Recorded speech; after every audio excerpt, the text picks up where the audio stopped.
नमस्कार, मैं हरी, आप देख रहे हैं डिजिटल न्यूज झारखंड। आइए जानते हैं झारखंड के प्रमुख खबरों के बारे में। इससे पहले से छोटी सी निवेदन की अगर आप चैनल में नए हैं तो चैनल को सब्सक्राइब अवश्य कर लें ताकि झारखंड के हर छोटी बड़ी खबर आप तक पहुंचा सकें। तो चलिए शुरू करते हैं आज की पहली और बड़ी खबर से। 22 जनवरी को पूरे देश में होगी आधे दिन की छुट्टी, केंद्र सरकार ने किया ऐलान। दरअसल आपको बता दूं, 22 जनवरी को पूरे देश में आधे दिन की छुट्टी रहेगी। केंद्र सरकार द्वारा 22 जनवरी को आधे दिन की छुट्टी का आदेश जारी किया गया है।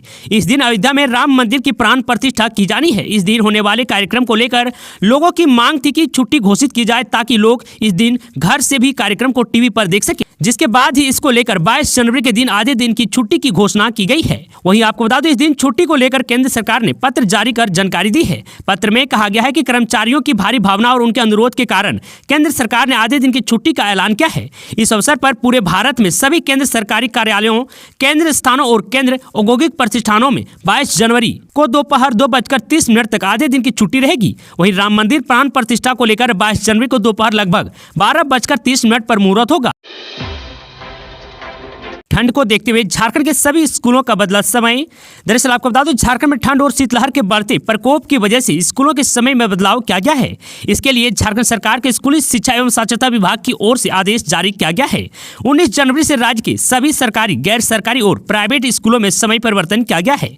केजी से 5वीं तक की क्लासेस दिन के 10 बजे से 2 बजे तक चलेगी। वहीं क्लास 6 से 12 तक की कक्षाएं 9 बजे से 3 बजे तक चलेगी। गमरिया रेलवे स्टेशन के पास बड़ा हादसा, ट्रेन से कटकर 4 लोगों की मौत। दरअसल आपको बता दूं, झारखंड के सरायकेला खारसबा जिले में गमरिया रेलवे स्टेशन के पास 4 लोगों की ट्रेन से कटकर मौत हो गई। हादसे की सूचना मिलते ही टाटा नगर रेल पुलिस और गमरिया आरटीआई थाने की पुलिस घटनास्थल पर पहुंची और टाटा नगर जीआरपी की ओर से मेडिकल वैन रवाना कर दिया गया है।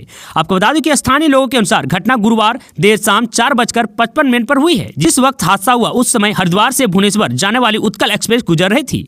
आपको बता दें कि कोहरे के कारण दुर्घटना के शिकार लोगों को इसका पता नहीं चला। सभी रेलवे लाइन पार कर रहे थे, तभी सभी ट्रेन की चपेट में आ गए और ट्रेन की सीधी टक्कर की वजह से सभी के चिथड़े उड़ गए।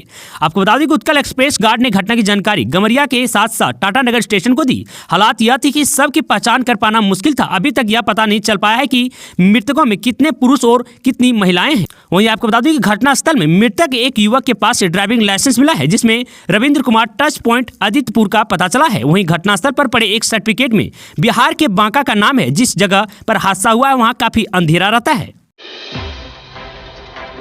झारखंड में 19 जनवरी को छाए रहेंगे बादल, बारिश की संभावना नहीं। दरअसल आपको बता दूं, झारखंड मौसम विभाग की ओर से कहा गया है कि 19 जनवरी यानी आज आसमान पर बादल छाए रहेंगे। मौसम शुष्क रहेगा। सुबह के समय कोहरा और धुंध का सामना करना पड़ेगा। अगले 3 से 4 दिनों के भीतर 2 से लेकर 4 डिग्री तक तापमान में और गिरावट आ सकती है। ऐसे में ठंड का प्रकोप और बढ़ सकता है। आपको बता दूं, मौसम विभाग का कहना है कि 20 जनवरी से मौसम पूरी तरह से साफ रहेगा। कोहरा और धुंध से लोगों को छुटकारा अभी नहीं मिलने वाली है। वहीं 19 और 20 जनवरी को राज्य के कुछ जगहों पर घना कोहरा होने की संभावना व्यक्त की गई है। इसे लेकर मौसम विभाग की ओर से येलो अलर्ट जारी किया गया है। वहीं झारखंड के सिमडेगा में पिछले 24 घंटे के अंतराल में सबसे ज्यादा बारिश हुई है। राज्य में सबसे ज्यादा ठंड पाकुड़ जिले में रही। यहां का न्यूनतम तापमान 10 डिग्री रिकॉर्ड किया गया है। सीएम हेमंत सोरेन के समर्थन में राजभवन के सामने हुंकार भरेंगे आदिवासी संगठन। कहा, एक्शन लिया तो उग्र होगा आंदोलन। दरअसल आपको बता दूं, झारखंड के विभिन्न आदिवासी संगठनों ने ईडी द्वारा मुख्यमंत्री हेमंत सोरेन के समन किए जाने के विरोध में प्रदर्शन करने का निर्णय लिया है। यह संगठन शुक्रवार को राजभवन के समक्ष प्रदर्शन करेंगे। आपको बता दें, इसमें रांची सहित 6 जिलों के आदिवासी पारंपरिक हथियार के साथ सम्मिलित होंगे। आदिवासी संगठनों ने ईडी द्वारा हेमंत सोरेन पर किसी तरह की कार्रवाई किए जाने पर उग्र आंदोलन की भी चेतावनी दी है।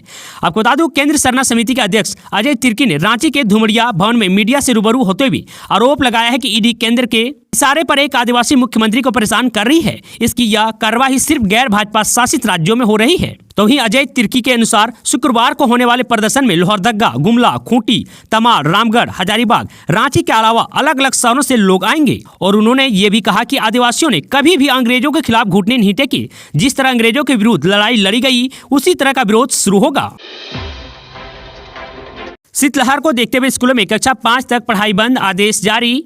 दरअसल आपको बता दूं, शीतलहर को देखते हुए स्कूलों में कक्षा 5 तक की पढ़ाई 2 दिन बंद रहेंगे। इस दौरान शिक्षक स्कूल आएंगे और मध्याह्न भोजन भी संचालित होंगे। यह आदेश फिलहाल झारखंड के कोडरमा जिले के लिए है। आपको बता दूं, जारी आदेश में कोडरमा उपायुक्त ने कहा है कि भीषण शीतलहर के प्रकोप को देखते हुए जिले के सरकारी गैर सरकारी प्राथमिक विद्यालय में कक्षा 1 से 5 तक की पठन पाठन शैक्षणिक कार्य 19 जनवरी और 20 जनवरी 2024 तक 2 दिनों तक स्थगित रहेंगे। वहीं उक्त अवधि में सभी शिक्षक विद्यालय में उपस्थित होकर शैक्षणिक कार्य का निष्पादन करेंगे। साथ ही उक्त अवधि में विद्यालय के पोषक क्षेत्र के बच्चों को पूर्व की भांति मध्याह्न भोजन उपलब्ध कराना सुनिश्चित करेंगे। झारखंड में कोयला कारोबारियों के 56 ठिकानों पर आईटी का छापा, ज्वेलरी समेत 3.70 करोड़ की नकदी बरामद। दरअसल आपको बता दूं, झारखंड के 2 बड़े कोयला कारोबारियों से जुड़े 4 राज्यों के 56 ठिकानों पर आयकर चोरी मामले में चल रही आयकर विभाग की छापेमारी दूसरे दिन गुरुवार को भी जारी रही। यह छापेमारी अगले 2 और दिन चलने की संभावना है। अब तक की छापेमारी में कोयला कारोबारी अनिल कुमार अग्रवाल उर्फ अनिल गोयल ग्रुप के ठिकानों से 3 करोड़ रुपए से अधिक की नकदी बरामद हो चुकी है। वहीं कोयला कारोबारी दीपक कुमार पोद्दार समूह के ठिकानों से आयकर विभाग को 70 लाख रुपए नकदी के अलावा सोने के 2.5 किलोग्राम जेवरात मिले हैं। आयकर विभाग को दोनों ही समूह से संबंधित ठिकानों पर भारी मात्रा में संपत्ति से संबंधित दस्तावेज मिले हैं, जिसका सत्यापन चल रहा है। वहीं आपको यह भी बता दूं कि दीपक कुमार पोद्दार से जुड़े धनबाद में होटल रेडिएशन ब्लू व वेटलक होटल एंड रिसोर्ट की संपत्ति का भी आकलन किया जा रहा है। आयकर विभाग को आशंका है कि इस छानबीन में बड़ी आयकर चोरी का खुलासा होगा। वहीं आपको बता दूं कि जिन जगहों पर छापेमारी हो रही है उनमें बिहार, झारखंड, कोलकाता व छत्तीसगढ़ है। धोनी पर मानहानि का केस, दिल्ली हाई कोर्ट में हुई सुनवाई। कोर्ट ने कहा पहले महेंद्र सिंह धोनी को दें केस की जानकारी, अब 29 जनवरी को होगी सुनवाई।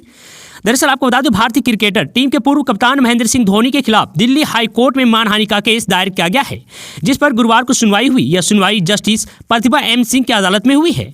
आपको बता दें, सुनवाई के दौरान अदालत को बताया गया कि धोनी के बिजनेस पार्टनर मिहिर दिवाकर और उनकी पत्नी सौम्या दास ने यह याचिका दायर की है।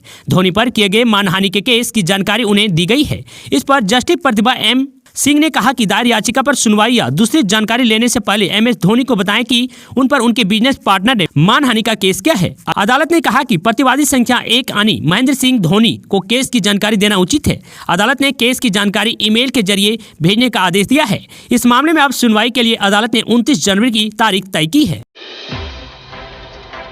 रामलला की प्रांत प्रतिष्ठा, झारखंड मुख्य सचिव ने अधिकारियों संघ की बैठक, कानून व्यवस्था बनाए रखने की दी हिदायत। दरअसल आपको बता दूं, झारखंड मंत्रालय में मुख्य सचिव एल खियांगते ने गुरुवार को सभी जोनल आईजी, रेंज डीआईजी व सभी जिलों के उपायुक्त, एसएसपी और एसपी के साथ विधि व्यवस्था पर उच्च स्तरीय बैठक की। यह बैठक ईडी की चल रही कार्रवाई व अयोध्या में रामलला की प्रांत प्रतिष्ठा समारोह के दौरान प्रदेश में अमन चैन बरकरार रखने के लिए बुलाई गई थी। आपको बता दें, बैठक में सीएस के साथ गृह कारा एवं आपदा प्रबंधन विभाग के अपर मुख्य सचिव अविनाश कुमार, डीजीपी अजय कुमार सिंह, आईजी अभियान अमोल, विनुकांत होमकर आदि भी मौजूद थे। मुख्य सचिव ने जिलों में विधि व्यवस्था पर विशेष नजर रखने के लिए अधिकारियों को सतर्क किया है। वहीं मुख्य सचिव एल खियांगते ने अधिकारियों को निर्देश दिया है कि इंटरनेट मीडिया की गतिविधियों पर नजर रखें। व्हाट्सएप ग्रुप, फेसबुक, इंस्टाग्राम आदि पर कोई भी आपत्तिजनक सामग्री दिखे तो उसके एडमिन के विरुद्ध सख्त कार्रवाई करें। तो वहीं एल खियांगते ने कहा कि किसी भी धार्मिक भावना को ठोस ना पहुंचे, इसका खास ध्यान रखें। धार्मिक भावना, सांप्रदायिक सौंदर्य व भड़काऊ पोस्ट करने वाले के विरुद्ध तत्काल कानूनी कार्रवाई करें। वहीं इन सब को देखते हुए राज्य के सभी जिलों में विधि व्यवस्था के मद्देनजर